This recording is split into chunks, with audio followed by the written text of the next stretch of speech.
We had several upsets in Week 7. Will we see the same thing in Week 8?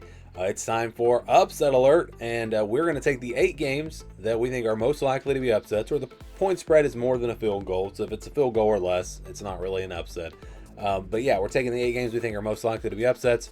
I've done this for several years now, and on average, usually 2 of the 8 games turn out to be upsets. It's worked out that way almost every week this year, but this past week, 4 of the 8 games turned out to be upsets. So going back to last week, before we get into this week, we had Oregon, Indiana on the video. We had Pittsburgh, Florida State on the video. Colorado over Iowa State. That one was on the video. And then UCLA, Michigan State. So yeah, 4 of the games last week, half of them turned out to be upsets. And I did not even have Penn State, Northwestern on the video. I know there was at least one person that commented saying that one should have been on there. And absolutely, it should have been on the video.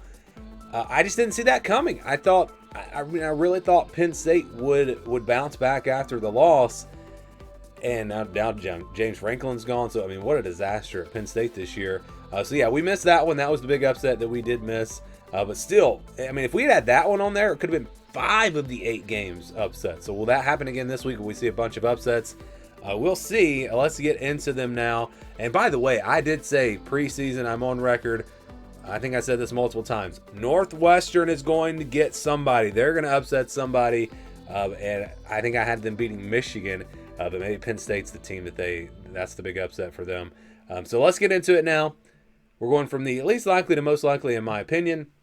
Starting with Louisville versus Miami. This one is a Friday night game, 7 o'clock Eastern time on ESPN. Miami favored by 13.5. So my reasoning here is just the fact that it's a Friday night game, and Louisville is a team that, we really don't know how good they are. I mean, they played Virginia. That's really their only quality opponent, I guess. And that was a close game. Virginia has proven they're a pretty good football team. If this was on the road, I would feel a lot more confident with it being at Miami.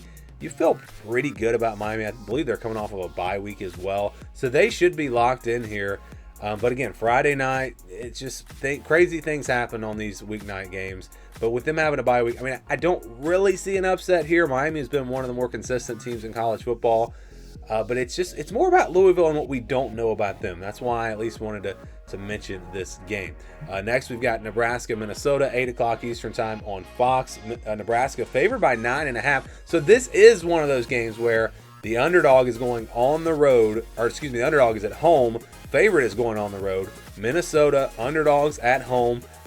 We've seen PJ Fleck win some big games, some upset games in the past. It's a Friday night game. Nebraska has really been playing with fire. The last couple of games, they've fallen behind, had to come back and win. I think Minnesota's a better team. I think they're a good enough team that they could potentially pull off this upset. Minnesota's another team we don't really know a ton about. I don't think they're horrible, but I'm not sure if they're pretty bad or if they're a decent team. Again, I really don't know a whole lot about Minnesota. Nebraska, you feel like, this is not an elite team by any means, but this is a solid football team. So it's more about, again, Minnesota, what we don't know about them. Short week, Friday night, Nebraska coming off of a couple of wins that they got, games where they got behind. Could Minnesota pull off the upset here? I think that one's possible. Next, we got Tennessee, Alabama, 7:30 Eastern time on ABC. Alabama favored by 8.5, playing at home. Does home field advantage matter as much anymore? I mean, you look at some of these games, like Oregon went into Penn State and beat Penn State, and then Indiana went to Oregon and beat them. Alabama went on the road and beat Georgia. So you look at some of these big games, and we have seen last week Alabama went on the road and beat Missouri.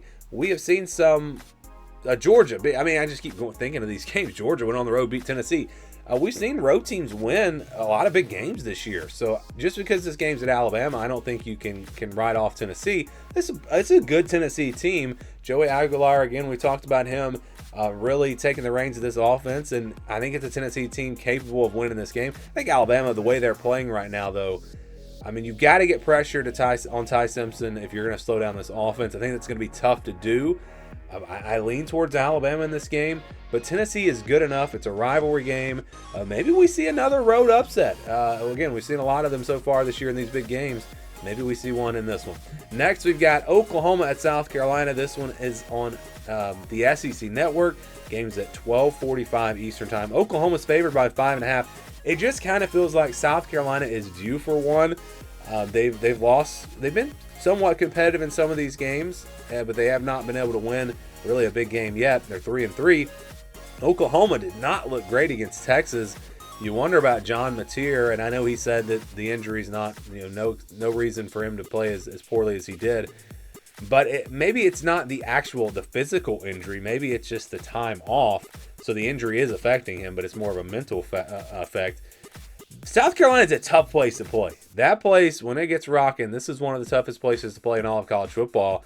So I could see an upset here, and I think that's why the point spread's only 5.5. If Oklahoma can get back to playing the way they were playing earlier in the year, they I think probably win this game. But if they play like they did last week, absolutely South Carolina can win this game. And I've talked about this before. Lenore Sellers is the type of player that can take over a game, and he's probably going to win a game this year pretty much by himself. And maybe this is that game.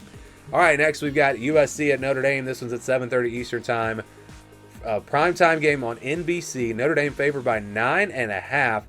I really think this Notre Dame team is a very good football team. I know where I've had them ranked, and a lot of arguments, people thinking I've got them ranked too high.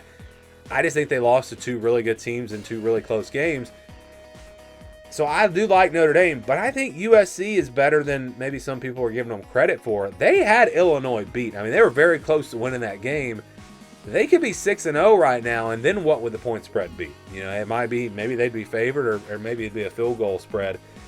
I think going on the road, it's going to be tough for USC, so I don't feel super confident in them pulling off an upset here. But I think they're capable, and I think this should be a good game. I think it'll be close either way. All right, next we've got Mississippi State at Florida. This one's at 4:15 Eastern Time on the SEC Network. Florida favored by 8.5. We've seen Florida up and down this year. They've looked solid at times. They've looked pretty bad at times. Billy Napier, is he already on his way out? It's tough to say for Florida. I don't know what Florida team's going to show up. I've seen DJ Lagway make plays and at times look like he could potentially be the best quarterback in all of college football. And then I've also seen him look, pretty bad. So I just don't know how good I don't know which Florida team's going to show up. And I do believe Mississippi State's a solid football team. We've seen that this year. A win over Arizona State. They took Tennessee to overtime. I think going on the road will be tough. It's just going to be, I think it probably comes down to Florida and how motivated they are, how much do they want this win. If they come out and play their A game, I think they should win at home, but I think it's close regardless. If Florida does not play their A game, Mississippi State is absolutely capable of pulling off an upset here. So I think this one will be a really good one. All right, next we've got SMU at Clemson. This one's at 3:30 Eastern Time on the ACC Network. Clemson favored by 9.5. So for Clemson, have they figured things out? Is it all coming together, or have they just played bad teams? I don't think we know the answer to that until we see this game. SMU, this spread is way too high, by the way. SMU is a good football team. They got a couple of losses to pretty good teams, close games. I really think SMU is capable of winning this game. I think to me, the spread should be like a field goal. I'd probably put it on Clemson. I favor them because they're at home. But it's to me, it's more of a coin flip type game. I think these teams are pretty even. I don't think Clemson, you can't just ignore all the issues that they had earlier in the season and say, well, they've got it fixed, because we don't know. They've, again, played bad teams. So this one to me is interesting. I think it'll be a close game either way, and we'll find out who makes the plays in the fourth quarter. I think that'll be the team that wins this game.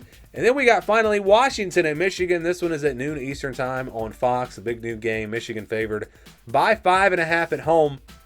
Michigan is, they did not look great against USC. They didn't look great against Oklahoma. Oklahoma now all of a sudden, maybe it's not as good as we thought.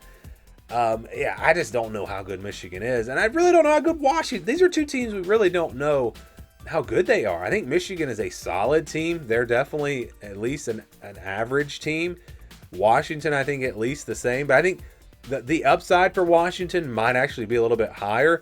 We saw them against Ohio State, and they competed in that game for at least a half or whatever. So I think this one could be potentially an upset. I think people might be sleeping on Washington a little bit. I think this is a good football team, and I think they're capable. Now, the road, the traveling, that could be the difference here. Michigan's a tough place to play. But yeah, this is another one. I think this game and the Clemson SMU games, those are really coin flip type games for me, and that's why I have them listed as the most likely upsets for week 8. So give me your thoughts on these games, and maybe there's a game out there that you think is going to be an upset that I didn't mention. I know I saw UNLV Boise State. I thought about putting that game on here. UNLV is like a double-digit underdog at Boise State. That was interesting. So maybe there's a game like that, or maybe there's another big one. We saw a big one last week, the last 2 weeks or whatever with Penn State. So maybe there's another big one this week. Give me your thoughts down in the comments below.